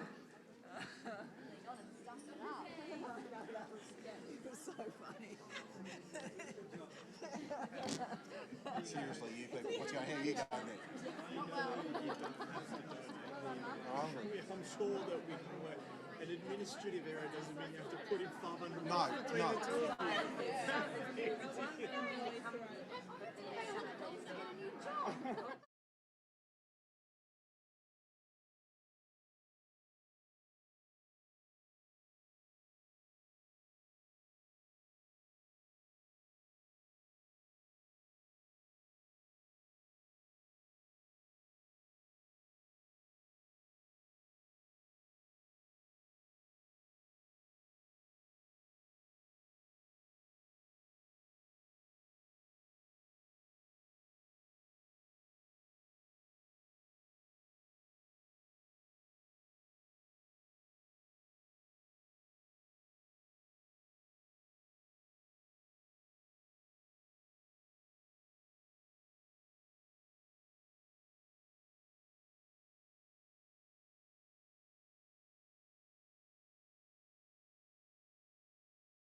There we go. Awesome.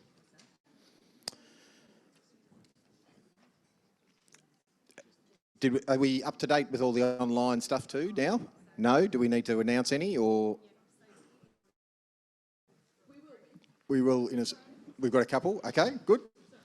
All right, so we might, the poor pitchers are out there sort of anxiously waiting to see what is going on in here. So we've got Wellways at $16,500. We've got Hope Bereavement at $32,000 and Little Dreamers at $22,000. So I'm just going to ask, so this is now a round where you can pledge for any of the organisations you want. Just put your hand up if you want to, and just let us know, again, your name and who you would like to pledge for and how much. So I'm going to, and I think we've still got a few online that we might have missed first time round that we might talk about.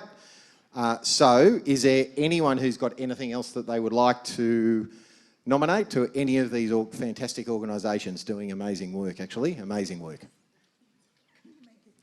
There we go, Cindy.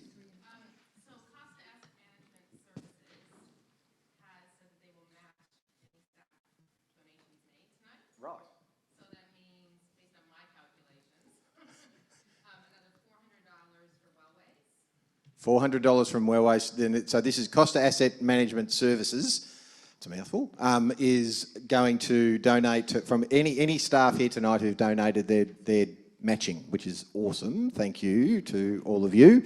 And $400 to Wellways. $600 to Hope Bereavement. And $450 to Little Dreamers. So thank you very much. Thank you to Costa Asset Management Services. So they all get, that's great. Is there any other donations, anything online that we need to talk about? Yep. Yep. Okay. Col is $100 for Hope Bereavement. Cole, was that? Yep. Yes. Thanks, Cole. And then Murray is $600 for Wellways. $600 for Wellways for Murray. And then we have an anonymous payment of $4,000 for Wellways. $4,000 for Wellways from an anonymous donor. That's amazing. And then there's another challenge for you, Bill. Oh, okay. So have to hop on one foot and sing. Not really. Okay. I just wanted to see if you would. Well, I would have hopped on one foot. But. No, so from Polly Bennett and family, they have said $200 for Wellways, but they would like it to be matched from people in the room. $200 from Wellways, like it to be matched for people in the room. I'll put $100 in, so I'll halve that. So has anyone else got another $100? Beth, you've got $100 for Wellways. There we go. That was easy, matched. Awesome. So that's another $400 in. Cool. And Polly is also volunteering as well. So when Wellways come back, if they would need a volunteer, then Okay, Polly's doing all contact. sorts of things. Yeah. Good on this. So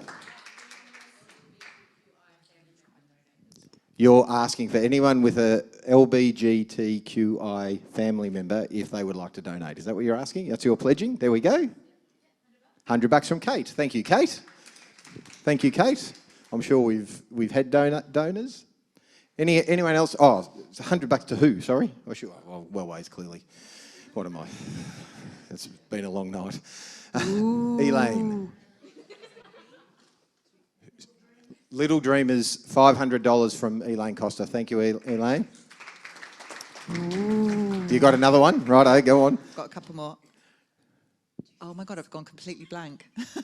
Okay, we'll go back to the room then. No, it's a good one. It's $2,000 to Little Dreamers. $2,000 to Little Dreamers. An anonymous one online.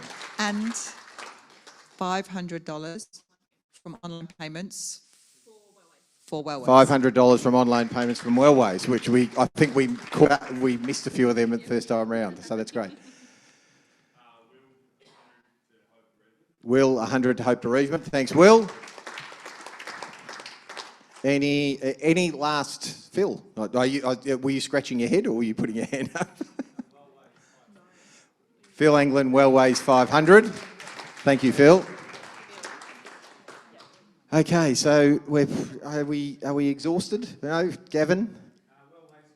Wellways 100, thank you. That's going to get Wellways close to $30,000. It'd be nice to get them up to 30. Actually, it'd be nice to get Little Dreamers up to 30 too. Is there anything else that we've got? Anything else online? There you go, Sam. 2 anonymous donations, 1 for Wellways, 1 for Little Dreamers at $50 each. So $50 each, anonymous donations, 1 for Wellways, 1 for Little Dreamers. So that creeps them ever so closer. Any last ones? Family, friends? Oh, there we go, look. $75 for Wellways. There we go. Thank you. There you go. So you're just... So someone's... Name, sorry, yes, your name. Nicole, and Nicole's clearly good at maths, so she's just worked that out and excellent, well done. There we go, so we've got 30,033 and 28,750. Who'd be an auctioneer? This is... I'll go 100 for Little Dreamers. $100 from Brad for Little Dreamers. Thank you, Brad. All right, I think we're just about done. Are we done? Oh no, we're not. There we go. 500 from Jay for Little Dreamers. Thank you, Jay. And then, okay, I'm putting in $25 to Little Dreamers. There we go. That's really good. There you go. That's a pretty good result. So, firstly, thank you, everyone. It's a fun night, but it's certainly got to do a bit of work, and I really appreciate everyone donating because I know it's hard earned, and I know these are great organisations, but nevertheless, it's coming out of all your pockets, and I really appreciate all of your generosity, absolutely, and I'm sure all 3 organisations will as well. So thank you very much for coming and thank you for donating. It's amazing. So give yourself a round of applause. So we're going to ask the 3 organisations to come back in. We'll wipe the, there we go. It's by magic, it's wiped, and we're going to get them. I don't know who's doing that. Rihanna, off you go. Go and find them off to the. They've been sitting in the bar for, so they could come back. Who knows what state they'll come back in, but anyway. And we probably should have sent Rihanna a bit earlier because now I've got nothing to do. So I'm just standing in front of everyone with the microphone, which, Sophie, you wanted to sing something, so maybe you could, no, go. I thought that duo earlier was pretty good, the Islands. Islands in the Stream. You want to sing that? Yeah, for sure. Okay, well, you can do both parts and I'll listen. No, you said you'd be Dolly. Yeah, well, I did say I'd be Dolly Parton. Yeah, I did. That's true. That is... No, I don't think I'll do that. Oh, that would be... Could I get a donation? Could I get a donation if I sang Islands in the Stream? No. Does anyone know a joke? This is badly organised, isn't it? I'm really sort of battling. So, Jason, we should talk about Richmond. This is what we should do, right? So... I think, given I'm taking everyone out to lunch, I could at least mention them. I thought you said take them out to lunch. I definitely just feed them lunch. Take them out for lunch. Definitely. Right. What you heard? Right. Okay. So we've just got to provide lunch of some sort. Right. Okay. Well, that's good to know. All right, well, maybe are they allowed to bring their own lunch? Not allowed to bring their own lunch. Right. Am I allowed to cook something for lunch? No. Yes. You don't know whether I can cook or not. I can't, but anyway, so it could be a bad lunch. Yeah. Anyway, all right. So I'm not allowed to talk about. Can I talk about Richmond to them? Because seriously, if I can't talk about Richmond to the team at Give Where You Live, I won't talk about anything. It'll be. Okay. Well, unfortunately, your office is pretty close to ours. You might be in earshot the whole time. Here they come. Thank God for that. I was stretching. Okay, come and grab a seat. So, we're going to do Wellways first, which means, up you hop. Come on, come and stand up here. Come and stand up here. Yes. So, I'm always nervous about saying this because I always want to go, what would be a good result? And then if you say something really big, and you go, oh God, we didn't quite get that much. Anyway, I'm assuming any result is a good result. So I can assure you, we did get some donations, so that's good. So we've got some money, and in fact you can't see it properly, can you? So maybe we should stand back down here. So why don't we just press the button and see how much we've raised? There we go, $30,000.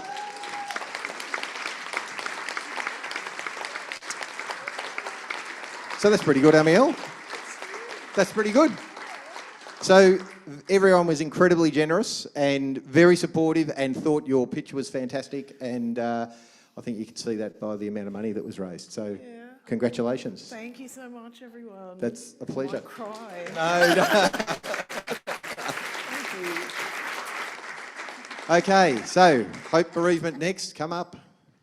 Here we go. Nervous?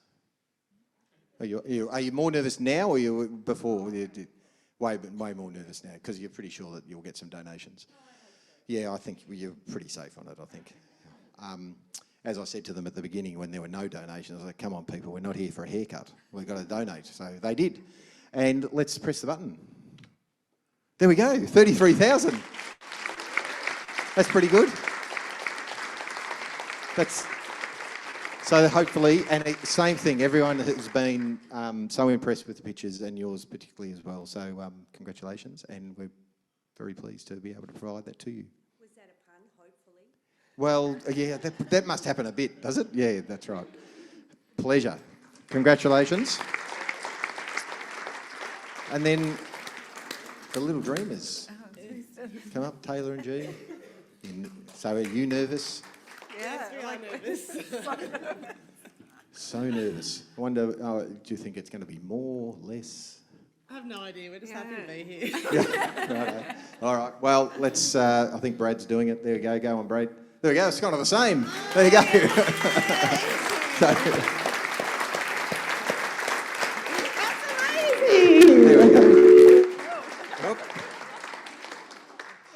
So, congratulations.